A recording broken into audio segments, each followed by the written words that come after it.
যাচ্ছে অনেক পথচারী দোকানদার অনেকে শুনতে পাচ্ছেন, যে যারা একটু কান পেতে শুনে আছেন বা শুনছেন, তারা অন্তত এতটুকু চিন্তা করে আমরা শুনবো, যা কিছু শুনবো সেই অনুযায়ী সবাই আমল করবো ইনশাআল্লাহ।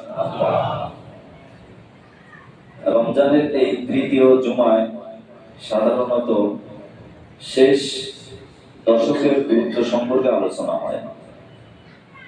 তো আমরা সেই ধারাবাহিকতায় রক্ষা করছি, যেহেতু আমাদের থেকে যে রোজাগুলো চলে গেছে, এটা তো আর ফেরত আসার কোনো সুযোগ নেই, আছে যা গেছে গেছে। আমরা আল্লাহ পাকের তৌফিক অনুযায়ী, আল্লাহ পাকের দয়া অনুযায়ী যতটুকু আমল করতে পেরেছি, আল্লাহ যেন সব আমল কবুল করে নেন। আমাদের থেকে যদি কোনো গুনাহ হয়ে থাকে, আল্লাহ রাব্বুল আলামিন যেন নিজ গুণে মাফ করে দেন। আল্লাহর কাছে ক্ষমা চাওয়া ছাড়া আর কোনো বিকল্প রাস্তা আছে? নাই। এজন্য আজকের এই জুমাটা রমজানের মধ্য জুমা হিসাবে, তৃতীয় জুমা হিসাবে অত্যন্ত গুরুত্বপূর্ণ।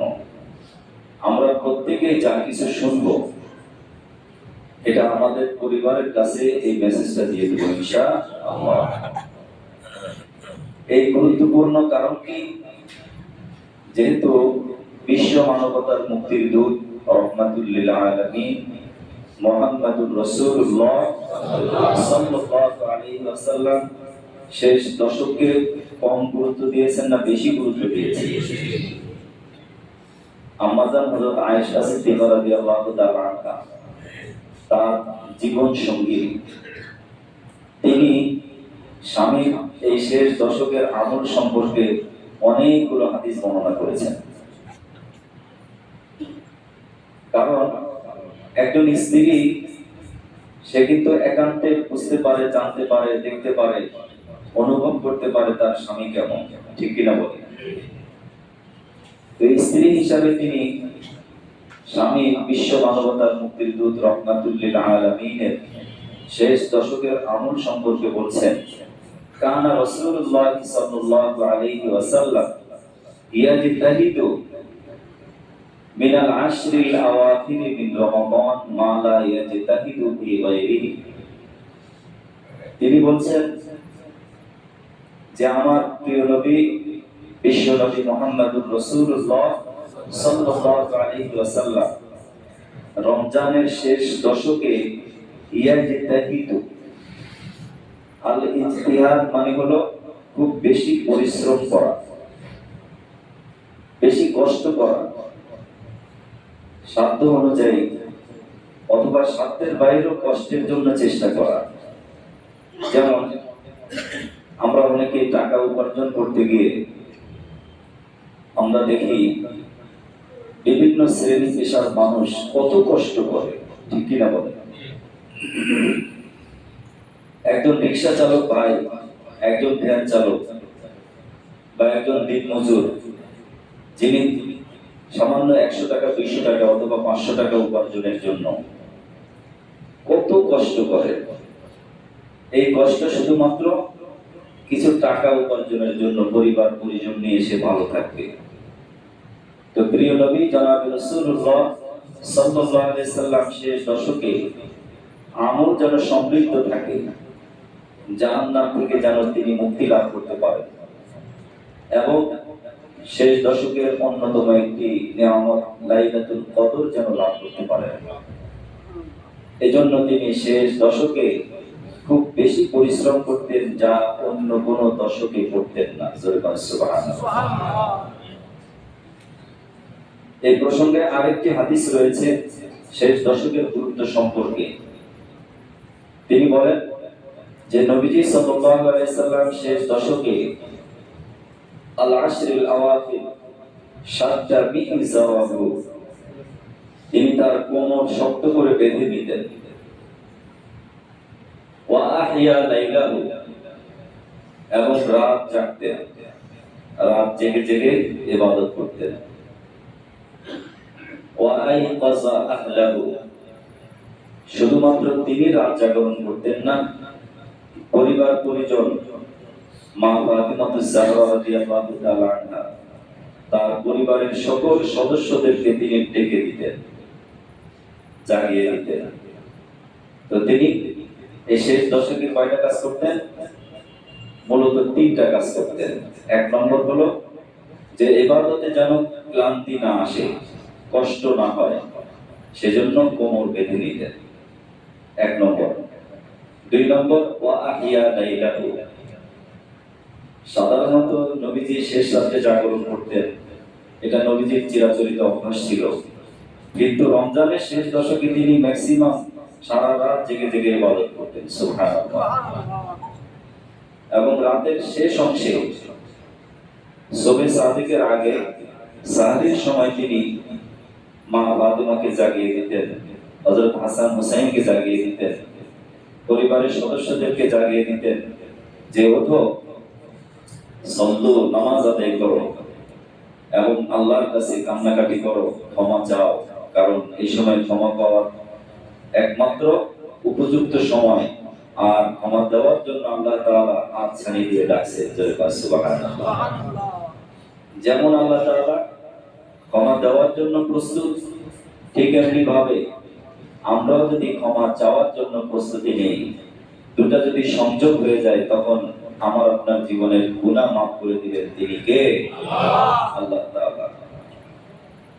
এই তিনটি কাজ আমরা শেষ দশকে করব ইনশাআল্লাহ।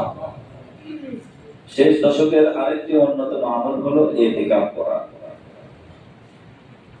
ইতিকাফ শব্দের অর্থ হলো নিরবিচ্ছিন্নতা, নিঃসঙ্গতা অথবা অবস্থান করা। নিঃসঙ্গতা বলতে প্রত্যেকটা মানুষের দুনিয়াতে সঙ্গী আছে, ব্যবসা আছে, চাকরি আছে, আয় রোজগার আছে, পরিবার পরিজন আছে। এই সকল দুনিয়াবি ব্যস্ততা থেকে, ঝামেলা থেকে নিঃসঙ্গ হয়ে, ফারেক হয়ে, বিচ্ছিন্ন হয়ে মহান রবের সাথে এক নিবিড় সম্পর্ক তৈরি করার নাম হলো ইতিকাফ, সুবহানাল্লাহ। কারণ আপনি যখন আপনার পরিবার পরিজন থেকে দূরে থাকবেন, ব্যবসা বাণিজ্য, টাকা পয়সা, রোজগার ইত্যাদি এগুলো থেকে সময়ের জন্য বিচ্ছিন্ন থেকে আপনি যখন আল্লাহর ঘরে এসে আল্লাহ রাব্বুল আলামিনকে ডাকতে থাকবেন, তখন আল্লাহর সাথে আপনার সাথে একটা নিরবিচ্ছিন্ন, নিবিড়, চমৎকার একটা সম্পর্ক তৈরি হবে, যেটি পরিবার পরিজনের সাথে থাকলে হবে না, ঠিক কিনা বলেন? এজন্য ইতিকাফের আমলটি আমরা করব ইনশাআল্লাহ। নবীজি সাল্লাল্লাহু আলাইহি সাল্লাম হিজরতের পরে এবং হিজরতের আগে, বিশেষ করে হিজরতের পরে তিনি মদিনায় কয় বছর ছিলেন? 10 বছর। এই 10 বছরে তিনি ইতিকাফ করেছেন। এক বছর উমরা করার কারণে ইতিকাফ করতে পারেননি, পরের বছর তিনি আবার 20 দিন ইতিকাফ করেছেন, সুবহানাল্লাহ। তো ইতিকাফের আমলটা নবীজি একেবারে লাগাতার ছিল, প্রত্যেক রমজানে তিনি ইতিকাফ করেছেন। ইতিকাফকারী যখন সে ইতিকাফ বসে, নবীজি বলেন ইয়া তাকিবুজ যুনুব, তখন সে সকল প্রকারের গুনাহ থেকে মুক্ত থাকে, গুনাহ থেকে বিচ্ছিন্ন থাকে। কারণ মসজিদে যখন সে অবস্থান করবে, মসজিদে অবস্থান করলে তার হৃদয়ে মনে আল্লাহ তাআলার ভালোবাসা, নবীজির প্রতি মহব্বত, দ্বীনের প্রতি দরদ, নিজের গুনাহের কথা স্মরণ এবং সকল প্রকারের ভালো কাজের প্রতি আগ্রহ তৈরি করে দেন কে?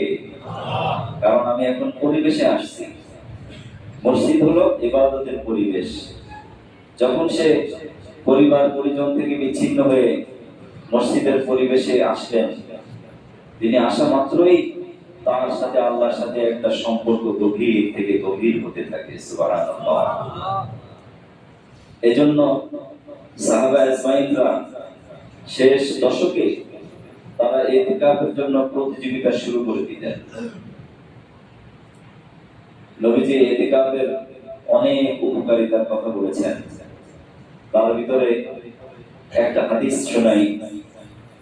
নবীজি সাল্লাল্লাহু আলাইহি ওয়াসাল্লাম বলেন, মান ইয়াতাকাফা ইতিকাফান ইবতিগা ওয়াজহিল্লাহি, কোন ব্যক্তি মান ইয়াতাকাফা ইয়াওমান ইবতিগা ওয়াজহিল্লাহ, যে ব্যক্তি একদিন আল্লাহর সন্তুষ্টির জন্য ইতিকাফ করলো, জাআলাল্লাহু বাইনাহু ওয়া বাইনান নার, জাআলাল্লাহু বাইনাহু ওয়া বাইনাহু সালাসাতু খানাদিক মিনান নার, আল্লাহ রাব্বুল আলামিন ওই ব্যক্তির সাথে জাহান্নামকে 3 খন্দক পরিমাণ দূরে সরিয়ে দেন। এক একটা খন্দকের পরিমাণ মুহাদ্দিসিন কিরাম ব্যাখ্যা করেছেন যে মাটি থেকে আসমান পর্যন্ত যত দূরত্ব আছে এর চাইতে বেশি পরিমাণ দূরত্ব, এরকম 3 দূরত্ব পরিমাণ জাহান্নাম তার থেকে দূরে সরে যায়। তো যে ব্যক্তির জন্য জাহান্নাম দূরে সরে যায়, জান্নাত নিঃসন্দেহে তার কাছে চলে আসে, জান্নাত তার জন্য অবধারিত হয়ে যায়, জান্নাতের সে একেবারে কাছাকাছি চলে যায়। আর জান্নাত লাভ করাই মূলত শেষ দশকের উদ্দেশ্য, ঠিক কিনা বলেন? এজন্য নবীজি সাল্লাল্লাহু আলাইহি সাল্লাম বলেছেন, শেষ দশকে অন্তত 3টি আমল প্রত্যেকটা মানুষের জন্য বেশি করা উচিত। কয়টা আমল? 3টা আমল। 1 নম্বর হলো বেশি পরিমাণে জবান দিয়ে বলবেন লা ইলাহা ইল্লাল্লাহ, লা ইলাহা ইল্লাল্লাহ, লা ইলাহা ইল্লাল্লাহ মুহাম্মাদুর রাসূলুল্লাহ। বেশি পরিমাণে কালিমা তাইয়্যিবার জিকির করা, এটা কালিমা তাওহীদের স্বীকৃতি, আল্লাহ এক, তার সাথে কোনো শরীক নাই। এই কালিমা তাইয়্যিবা আমরা সব সময় পড়তেই থাকবো। চা দোকানে বসে আছি অথবা বন্ধুদের সাথে কথা বলছি, যেখানে আছি, যে অবস্থায় আছি, আমার জবানে চলতে থাকবে লা ইলাহা ইল্লাল্লাহ, লা ইলাহা ইল্লাল্লাহ, লা ইলাহা ইল্লাল্লাহ, লা ইলাহা ইল্লাল্লাহ, লা ইলাহা ইল্লাল্লাহ মুহাম্মাদুর রাসূলুল্লাহ সাল্লাল্লাহু আলাইহি ওয়াসাল্লাম। কিছু সময় আল্লাহর জিকির করলে এই কলবের ভিতরে যে সমস্ত ময়লা পড়ে যায়, গুনাহের ময়লা, আল্লাহর জিকির দ্বারা এই কলবের ময়লা দুনিয়ার কোনো টাকা পয়সা খাবার দাবারে পরিষ্কার হয় না। শুধুমাত্র জিকরুল্লাহ দ্বারা অন্তরের সমস্ত ময়লা দূর করে দেন কে? আল্লাহ। এজন্য যার অন্তরে আল্লাহর জিকির আছে, সেই অন্তরে আল্লাহর মুহাব্বত আছে। যার অন্তরে আল্লাহর স্মরণ আছে, সেই অন্তরে আল্লাহ রাব্বুল আলামিন অবস্থান করেন। আলা বিজিক্রিল্লাহি তাতমাইন্নুল কুলুব। আর মুমিনদের অন্তরটাই প্রশান্তি লাভ করে আল্লাহ পাকের জিকির দ্বারা। এজন্য শেষ দশকে আমরা বেশি বেশি জিকির করব, লা ইলাহা ইল্লাল্লাহ।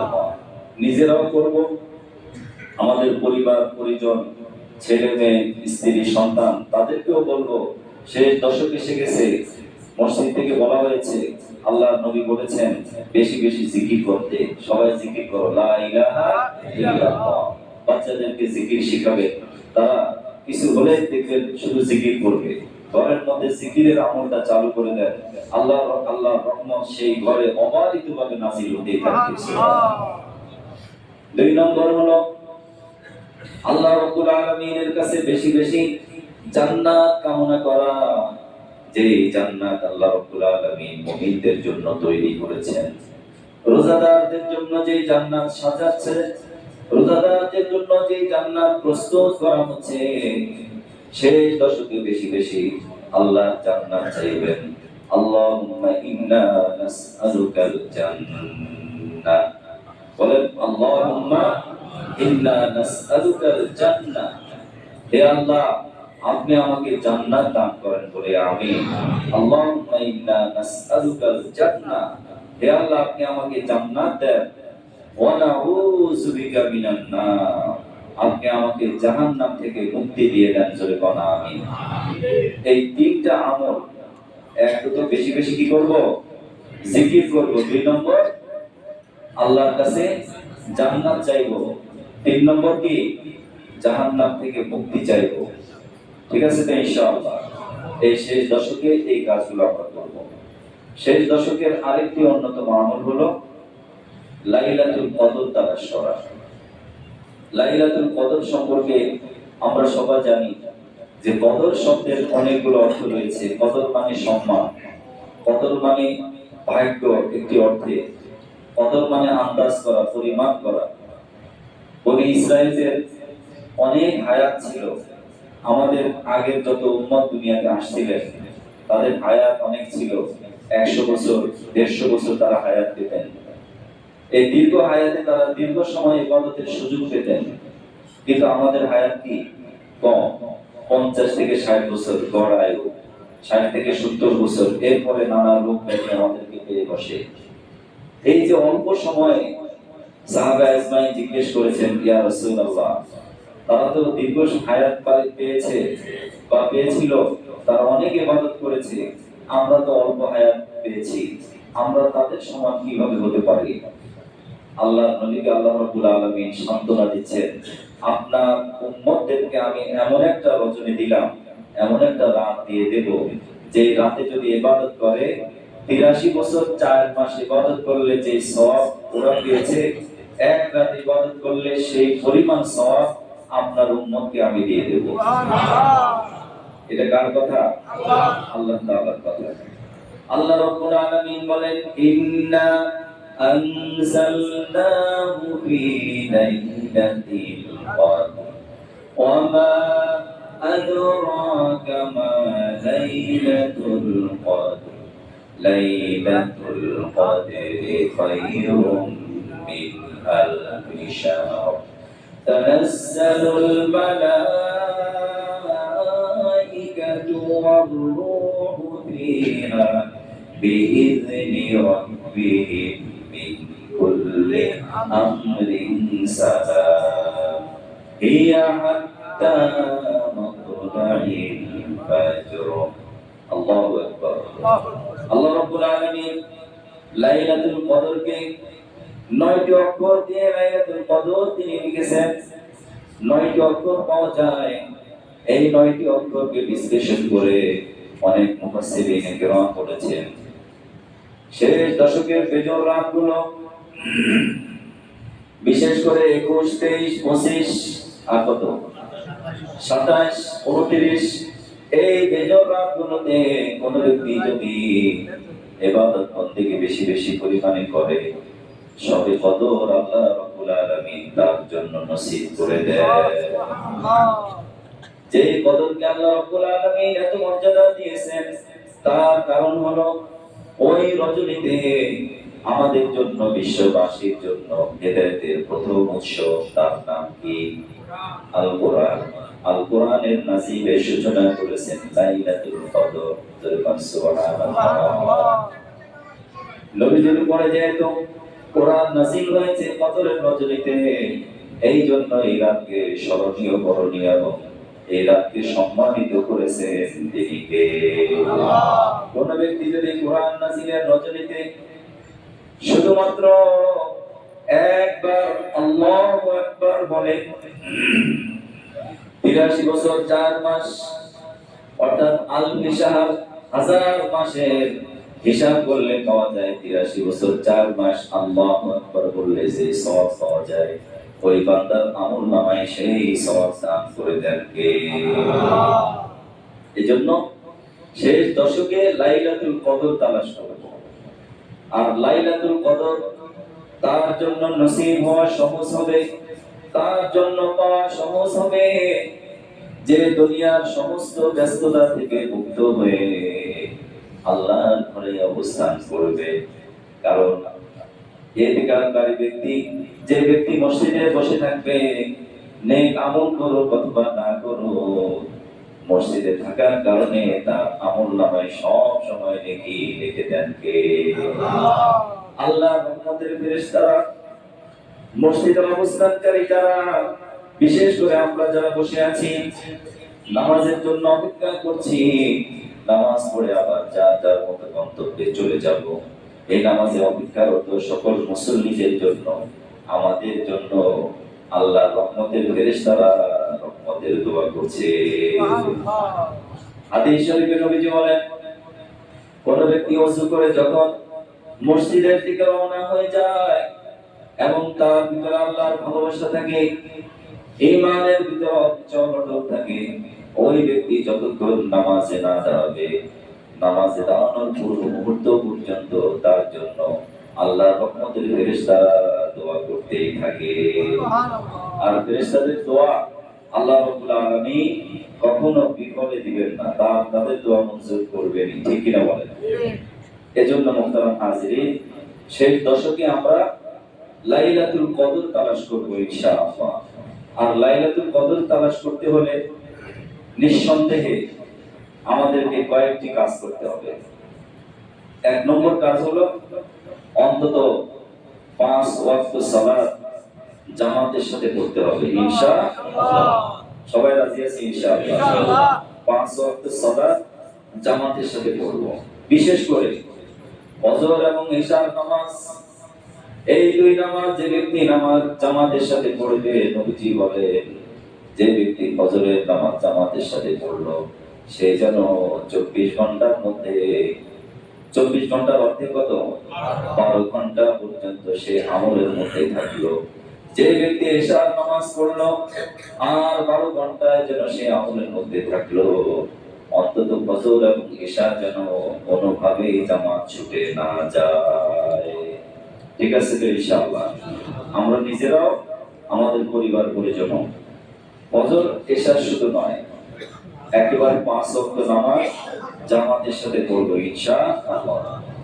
2 নম্বর হলো আম্মা জান হযরত আয়েশা সিদ্দিকা রাদিয়াল্লাহু তাআলা আনহা নবীজিকে জিজ্ঞেস করলেন, ইয়া রাসূলুল্লাহ, আমি যদি বুঝতে পারি আজকের এই রাতটি কদরের রাত, আজকের এই রাতটি সম্মানের রাত, কোরআন নাযিলের রাত, আজকের এই রাতটি বরকতের রাত, রহমতের রাত, তাহলে আমি আল্লাহর কাছে কি দোয়াটি করব, কি দোয়াটা করব? আমি হযরত আয়েশা সিদ্দিকাকে নবীজি শিখিয়ে দিলেন, হে আয়েশা, তুমি যদি জানতে পারো আজকের রাতটি কদরের রাত, তাহলে বেশি পরিমাণে পড়বে আল্লাহুম্মা ইন্নাকা আফুন তুহিব্বুল আফওয়া ফা'ফু আন্নী।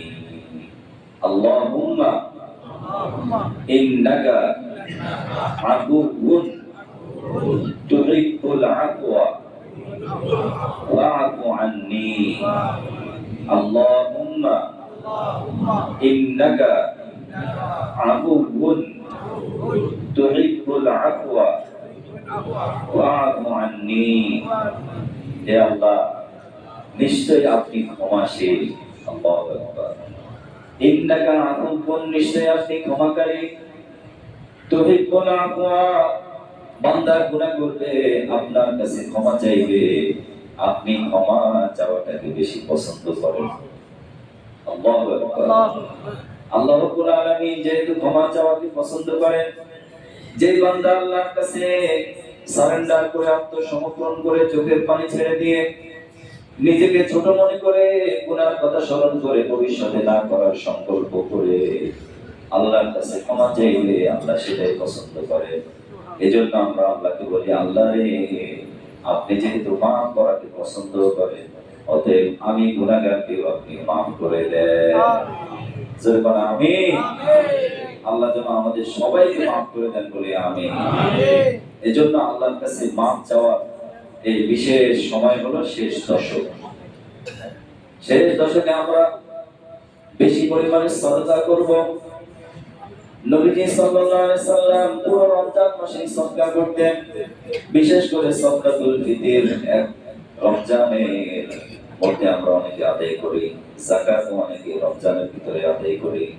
যদিও সাদকাতুল ফিতর ঈদের সালাতের আগে আদায় করতে হবে, ঈদের দিন, কিন্তু রমজানের ভিতরে যদি কেউ করে আদায় হয়ে যাবে। সর্বনিম্ন 110 টাকা এবং সর্বোচ্চ 2805 টাকা। যাদের সামর্থ্য আছে, সচ্ছলতা আছে, তারা একটু বেশি পরিমাণে দেওয়ার চেষ্টা করবে। একটু অন্তত কিসমিসের দাম অথবা খেজুরের দামে দেব, অথবা পনিরের দাম একটু বেশি হয় 2850 টাকা। এটা আমরা ইসলামিক ফাউন্ডেশন থেকে যেটা নির্ধারণ করা হয়েছে, সেখানে বিজ্ঞ ওলামায়ে কেরাম বোর্ড গঠন করে তারা জাস্টিফাই করে বাজার যাচাই করে এটাকে নির্ধারণ করে দিয়েছে। অতএব আমাদের জন্য এটা সহজ হয়েছে। আমরা সর্বনিম্ন পরিবারের সকল সদস্যদের পক্ষ থেকে 110 টাকা আর সর্বোচ্চ কত 2805 টাকা আমরা সাদকাতুল ফিতর আদায় করব। যারা এখনো যাকাতের কথা গত জুমায় আমরা আলোচনা শুনেছি, বিভিন্ন জায়গায় আলোচনা শুনি, যারা এখন আমাদের সম্পদ হিসাব করে যাকাত দেই নাই, আমাদের জন্য অত্যন্ত সতর্ক বার্তা যে যাকাতের মালগুলো কিয়ামতের দিন শাম হবে। এটা তো সবাই বিশ্বাস করেন নাকি? এবং শাম হয়ে শরীরের কাছে থাকবে। এই জন্য যাকাত হলো সম্পদের ময়লা। এই ময়লা আমি দূর করেই দেব, আমার সম্পদকে পবিত্র রাখতে হবে। ঠিক আছে ইনশাআল্লাহ। এরপরে আমার মুসলিয়ানি কেরাম যারা আছেন, মুরব্বীরা অনেকে ইতিকাফ করবে। এখানে অনেকে আছেন ইতিকাফের নিয়োগ করেছেন, এমন কেউ আছেন দেখি ইতিকাফ করবেন? আলহামদুলিল্লাহ, এক ভাই কোরআন শিক্ষার্থী, এক ভাই ইতিকাফ করবেন। আর কে আছেন? আমাদের সভাপতি মহোদয় ইতিকাফ করবেন বলে আলহামদুলিল্লাহ। মুরব্বী সভাপতি সাহেব আরো বেশ কয়েকজন মুসল্লি তারা ইতিকাফ করার নিয়োগ করেছেন, আমার সাথে বেশ কয়েকজন কথা বলেছেন। তো মুরব্বীরা যেমন ইতিকাফ করবেন, আমি গত রাতেও বলেছি আপনাদের খেদমতে যে আমরা যারা যুবক আছি, যুবকদের জন্য বিশেষ অফার হলো, যুবকরা যদি যৌবন বয়সে অর্থাৎ এই যৌবনের শক্তিটা যদি আল্লাহর জন্য ব্যয় করে, আল্লাহ রাব্বুল আলামিন হাশরের ময়দানে উত্তপ্ত তাপ থাকবে সেখানে, সূর্য একেবারে এখন যে অবস্থায় আছে 1 বিঘা মাথার উপরে থাকবে। এই সূর্যের উত্তপ্ততা থেকে মুক্তি দিবেন ওই সমস্ত যুবকদেরকে, এবং আল্লাহর আরশের ছায়ায় স্থান দিবেন যে সমস্ত যুবকেরা যৌবনে আল্লাহর ইবাদতে সময় কাটায়। সুবহানাল্লাহ। এজন্য যুবকদের জন্য বিশেষ একটা সুযোগ রয়েছে। ছাত্র যারা আছে তারাও থাকতে পারেন, যারা মধ্যবয়সী আছেন তারাও থাকতে পারেন। আমরা সকল ব্যস্ততা থেকে পার হয়ে ইতিকাফে চলে আসবো, অর্থাৎ 20 রমজান সূর্য ডুবার আগেই, সূর্য অস্ত যাবার আগেই মসজিদে চলে আসতে হবে প্রস্তুতি নিয়ে। 20 রমজান সম্ভবত আগামী মঙ্গলবার হয়। আগামী মঙ্গলবার সূর্য ডোবার আগেই অর্থাৎ আসরের পরপরই আমরা মসজিদে প্রস্তুতি নিয়ে চলে আসবো। আলহামদুলিল্লাহ, আমাদের মসজিদ কমিটির পক্ষ থেকে ইতিকাফকারীদের জন্য বিশেষ একটি স্থান নির্ধারণ করে দেওয়া হবে। পর্দার ব্যবস্থা আছে, এখানে টয়লেটের ব্যবস্থা আছে। এরপরে খাবার দাবার আমরা যারা আশেপাশে আছি, বাইরে থেকে খাবার, আমাদের বাসা থেকে খাবারের ব্যবস্থা করব। এছাড়া সার্বক্ষণিক এখানে নিরাপদ নিশ্চিন্তে পানি সবকিছুর ব্যবস্থা আছে। আমরা আল্লাহর সাথে একটা সুসম্পর্ক তৈরি করবো এই 10 দিন ইনশাআল্লাহ। এজন্য আমি সকল মুসল্লিদের কাছে অনুরোধ করছি, আপনারা যারা সময় পান অন্তত এই শেষ 10 দিন আল্লাহর জন্য দিয়ে দেন। আমাদের মায়েরা যারা আছেন, বোনেরা যারা আছেন, ঘরের মধ্যেও তারা ইতিকাফ করতে পারেন। আম্মা জান হযরত আয়েশা সিদ্দিকা নিজে ইতিকাফ করেছেন। তাদের জন্য ইতিকাফের নিয়ম হলো ঘরের মধ্যে যে কোনো একটা রুমে তারা অবস্থান করবেন। প্রয়োজন ছাড়া সেই রুম থেকে বের হবেন না। ওখানেই কোরআন তেলাওয়াত, জিকির আজকার, এরপরে তওবা ইস্তিগফার, ইসলামী সাহিত্য, বিভিন্ন নবী রাসূলদের জীবনীমূলক বইপত্র ইত্যাদি, এক কথায় নেক আমলের সাথে ওখানে অবস্থান করে করা। সামান্য টয়লেট অথবা কাজে হাজাত জরুরি প্রয়োজন ছাড়া ঘর থেকে বের না হওয়া, ওখানেই অবস্থান করা। আর যারা মসজিদে ইতিকাফ করবেন তাদের জন্য নির্দেশনা হলো যেখানে আমরা অবস্থান করছি সেখানেই সার্বক্ষণিক থাকা। ওই জায়গা থেকে প্রয়োজন ছাড়া আরেকজনের বেড়ে যাওয়া অথবা অন্যত্র যে গল্প করা, আরেক জায়গায় বসে থাকা, এটা নিষেধ। আমি যেই জায়গাটা অবস্থান করছি সার্বক্ষণিক ওই জায়গায় অবস্থান করা আমার জন্য ইতিকাফ। একান্ত প্রয়োজন, বিশেষ করে খাবারের জন্য অথবা টয়লেট যেহেতু মসজিদে আছে এজন্য বাইরে যাওয়ার সুযোগ নেই। খাবারের জন্য যদি খাবার আনার কোনো লোক না থাকে, সামান্য এতটুকু সুযোগ রয়েছে যে মসজিদের বাইরে খাবার নিয়ে আবার কথা না বলে মসজিদে প্রবেশ করতে হবে। এছাড়া এতেকাল থাকা অবস্থায় দুনিয়াবি কথা বলা অথবা গর্হিত কথা বলা, পেপার পত্রিকা পড়া, দুনিয়ার অন্যান্য কাজের সাথে যুক্ত থাকা এটা নিষেধ। একমাত্র আল্লাহর সাথে সুসম্পর্ক তৈরি করা, বিশেষ করে কোরআন অর্থ সহ পড়ার চেষ্টা করা, এখানে বিভিন্ন ইসলামিক ধর্মীয় বই পুস্তক রয়েছে সেগুলো পড়া, আর বেশি বেশি আল্লাহ পাকের জিকির করা। এই 10টা দিন যদি আমরা আল্লাহর জন্য দিয়ে দিতে পারি, 10 দিন পরে আমার আপনার হৃদয়ের মধ্যে এমন একটা পাওয়ার তৈরি হবে, বাকি 11টি মাস আল্লাহর মহব্বত, আল্লাহর ভালোবাসা ইতিকাফকারীর অন্তরে যে পরিমাণ থাকবে, ইতিকাফ ছাড়া ব্যক্তির অন্তরে সেই পরিমাণ থাকবে না। কারণ এটা একটা আমলের পরিবেশে আমরা আসলাম। আল্লাহ তাআলা যেন আমাদের সবাইকে আমল করার তৌফিক দান করে দেন। সবাই বলি আমিন। আমরা যা কিছু বললাম শুনলাম, আল্লাহ যেন আমাদের সবাইকে আমলের তৌফিক দিয়ে দেন। সবাই বলি আমিন।